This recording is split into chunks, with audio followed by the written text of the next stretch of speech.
ಕಳೆದ ಬಾರಿ ಐಪಿಎಲ್ನಲ್ಲಿ Lucknow super Giants ತಂಡದಲ್ಲಿದ್ದ KL ರಾಹುಲ್ರನ್ನ ಪಂದ್ಯ ಸೋತ ನಂತರ ಎಲ್ಎಸ್ಜಿ ಮಾಲೀಕ ಸಂಜೀವ್ ಗೋಯಂಕಾ ಗರಂ ಆಗಿ ಮಾತನಾಡಿದ ವಿಡಿಯೋ ಫೋಟೋ ಸಿಕ್ಕಾಪಟ್ಟೆ ವೈರಲ್ ಆಗಿತ್ತು. ಇದು ಕೆಎಲ್ ರಾಹುಲ್ ಅವರ ಅಭಿಮಾನಿಗಳ ಆಕ್ರೋಶಕ್ಕೂ ಕಾರಣವಾಗಿತ್ತು. ಅದಾದ್ಮೇಲೆ ರಾಹುಲ್ ತಂಡವನ್ನ ಬಿಟ್ಟು ಹೊರ ನಡೆದರು.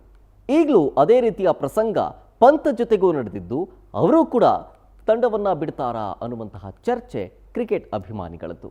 ನೆನೆಯ ಲಕ್ನೋ ಸೂಪರ್ ಜೈಂಟ್ಸ್ ಹಾಗೂ ಡೆಲ್ಲಿ ಕ್ಯಾಪಿಟಲ್ಸ್ ವಿರುದ್ಧ ನಡೆದ ಆರಂಭಿಕ ಪಂದ್ಯದಲ್ಲಿ ಸೋತ ನಂತರ ಎಲ್ಎಸ್ಜಿ ಮಾಲೀಕ ಸಂಜೀವ್ ಗೋಯಂಕಾ ಅವರು ರಿಷಬ್ ಪಂತ್ ಅವರೊಂದಿಗೆ ಗರಂ ಆಗಿ ಸಂವಹನ ನಡೆಸಿರುವುದು ಕಂಡುಬಂದಿದೆ. ಈ ಸಂವಾದವು ಅಭಿಮಾನಿಗಳಲ್ಲಿ ನಾನಾ ರೀತಿಯ ಊಹಾಪೋಹಗಳಿಗೆ ಕಾರಣವಾಗಿದೆ. ಅನೇಕರು ಗೋಯಂಕಾ ಮತ್ತು ಕೆಎಲ್ ರಾಹುಲ್ ನಡುವಿನ ಈ ಹಿಂದಿನ ಸಂಭಾಷಣೆಯನ್ನು ನೆನಪಿಸಿಕೊಂಡಿದ್ದಾರೆ. ಹರಾಜಿನಲ್ಲಿ ವಿಕೆಟ್ ಕೀಪರ್ ಬ್ಯಾಟರ್ಗಾಗಿ ಫ್ರಾಂಚೈಸಿ 27 ಕೋಟಿ ರೂಪಾಯಿಗಳನ್ನು ಖರ್ಚು ಮಾಡಿದ ನಂತರ ಪಂತ್ ತನ್ನ ಮೊದಲ ಎಲ್ಎಸ್ಜಿ ಪಂದ್ಯದಲ್ಲಿಗೆ ಸೋಲನ್ನು ಅನುಭವಿಸಬೇಕಾಯಿತು.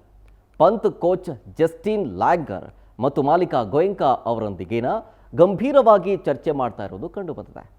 ಈ ಫೋಟೋಸ್ಗಳು ರಾಹುಲ್ ರೀತಿಯಲ್ಲಿ ಪಂತ್ ಕೂಡ ತಂಡದಿಂದ ನಿರ್ಗಮಿಸ್ತಾರಾ ಅನ್ನುವಂತಹ ಬಿಸಿ ಬಿಸಿ ಚರ್ಚೆಯನ್ನು ಹುಟ್ಟುಹಾಕಿದೆ.